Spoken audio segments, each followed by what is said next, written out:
सत्तारूढ़ राष्ट्रवादी कांग्रेस पार्टी के अध्यक्ष और राज्य के उप मुख्यमंत्री अजित पवार और प्रशिक्षु आईपीएस अधिकारी अंजना कृष्णा के बीच हुई बातचीत और वीडियो इस समय सोशल मीडिया पर वायरल हो रहा है और कई प्रतिक्रियाएं भी सामने आ रही है। इसी कड़ी में ठाकरे गुट सांसद संजय राउत ने भी प्रतिक्रिया देते हुए जमकर हमला बोला।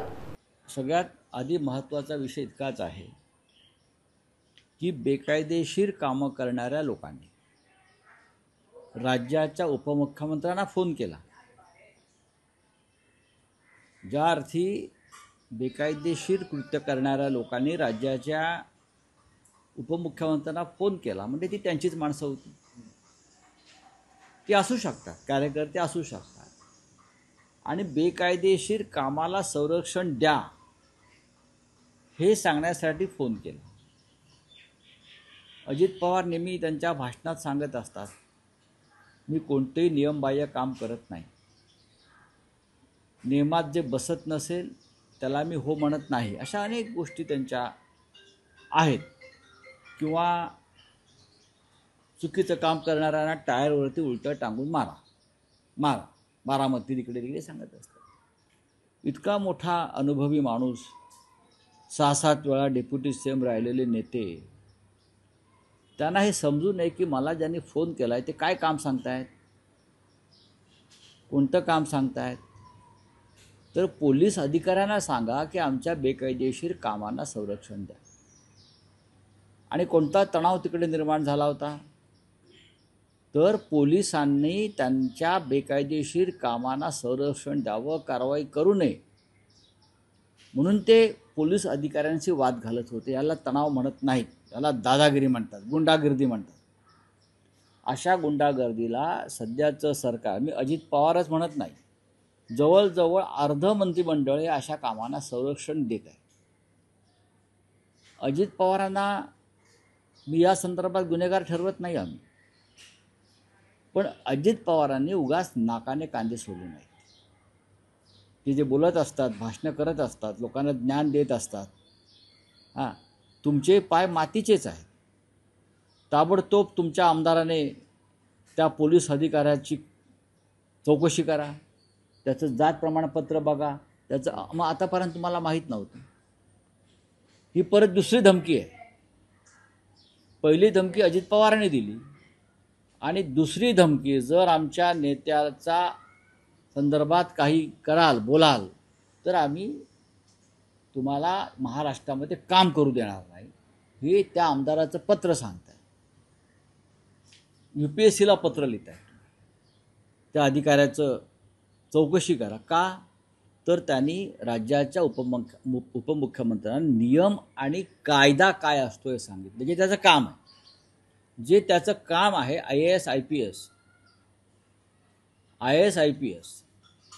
ज्याला भारतीय प्रशासकीय सेवा म्हणतात, त्यात काम करणाऱ्या प्रत्येकाचं एक काम आहे की जर मंत्री राज्यकर्ते चुकत असतील तर नियम काय आहे, संविधान काय आहे हे दाखवून देणं हे काम आहे।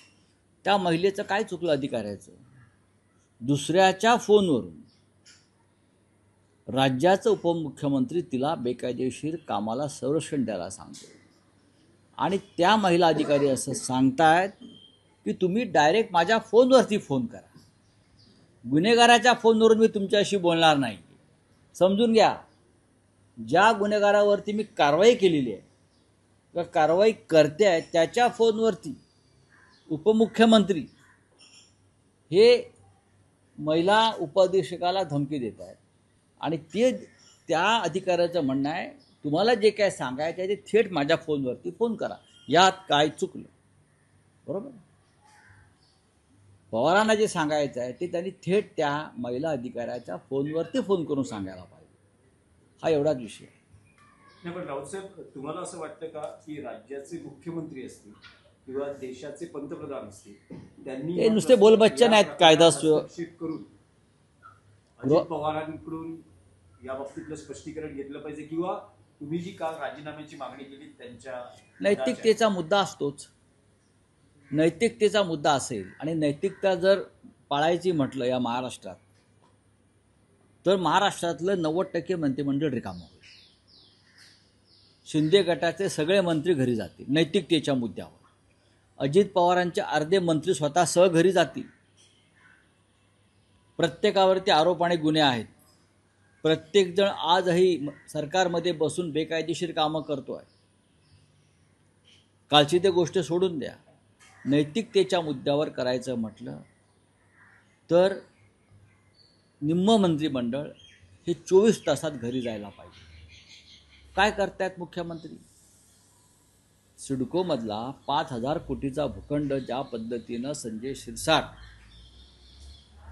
यांनी बिवलकर नावाच्या व्यक्तीच्या हातात सोपवला बेकायदेशीरपणे, 5,000 कोटी, 5,000 कोटीचा भूखंड बेकायदेशीरपणे, सगळे पुरावे त्यांच्यापर्यंत रोहित पवारांनी पोहोचवले. हा विषय संपलेला नाही. गणेश उत्सव असल्यामुळे हा विषय सध्या आम्ही थांबवला. हा विषय पूर्णपणे संपलेला नाही, संपणार नाही.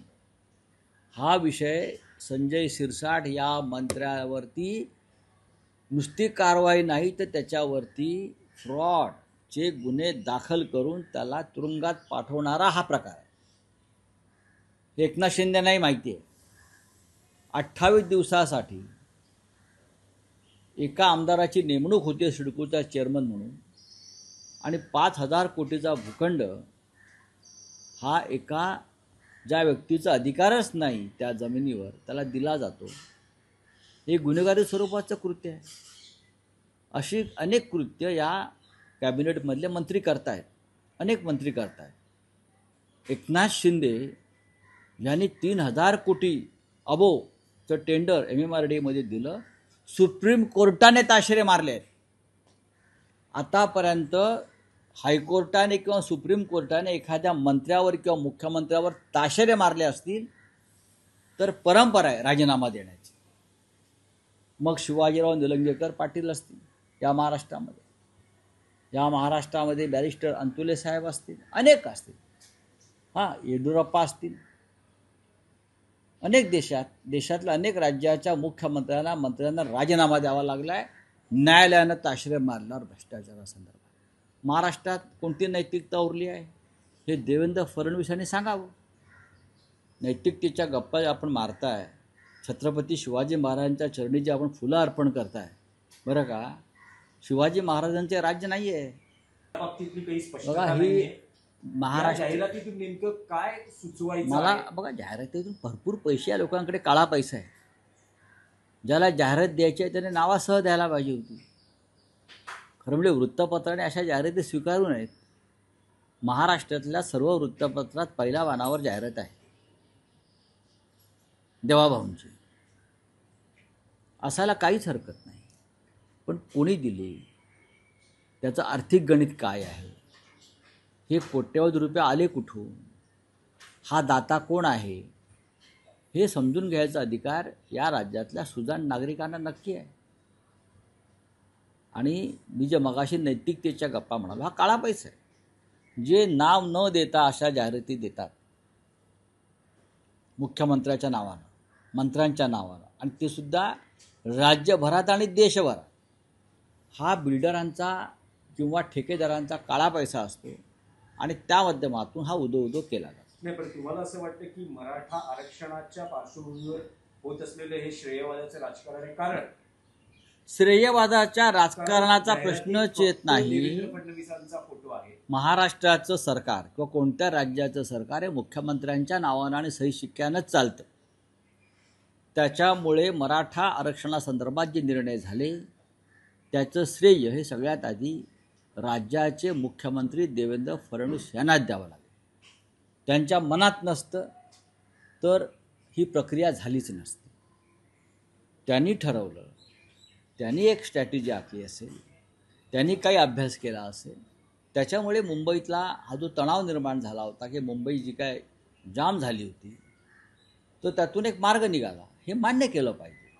जरी आम्ही विरोधी पक्षात असलो आणि आम्ही सरकारचे टीकाकार असलो तरी अत्यंत एक महाराष्ट्र राज्यामध्ये अवघड प्रसंग निर्माण झाला होता, पेच प्रसंग निर्माण झाला होता. त्यातून मार्ग निघेल की नाही अशा शंका उपस्थित झाल्या होत्या. पण मुंबई उच्च न्यायालय आणि राज्याचे मुख्यमंत्री यांनी एकत्रित येऊन हा तिढा सोडवला.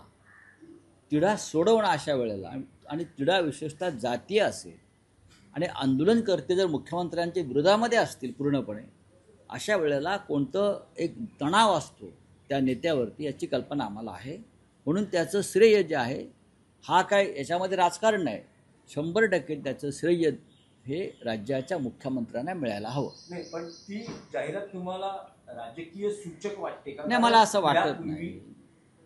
एकनाथ शिंदे मुख्यमंत्री असताना त्यांनी छत्रपती शिवरायांची शपथ घेऊन सांगितलं होतं की मी मराठ्यांना आरक्षण देईन. आज- त्यांनी तसा अध्यादेशही काढला.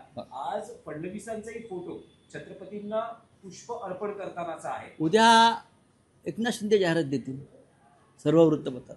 हा पैशाची स्पर्धा आहे आणि दोघांकडेही काळा पैसा भरपूर आहे, दोघांकडे ब्लॅक मनी आहेत खूप प्रचंड. त्याच्यामुळे आज देवाभाऊच्या नावानं दिली, परवा या डेप्युटी सीएमच्या नावानं महाराष्ट्रात ही स्पर्धा आहे. ही काळ्या पैशाची स्पर्धा महाराष्ट्रामध्ये सुरू आहे. ब्लॅक मनी, लुटलेल्या पैशातून या जाहिरातबाजी सुरू असतील तर तुम्ही त्याला कसं काय रोखणार? राहुल साहेब, आणखी एक विषय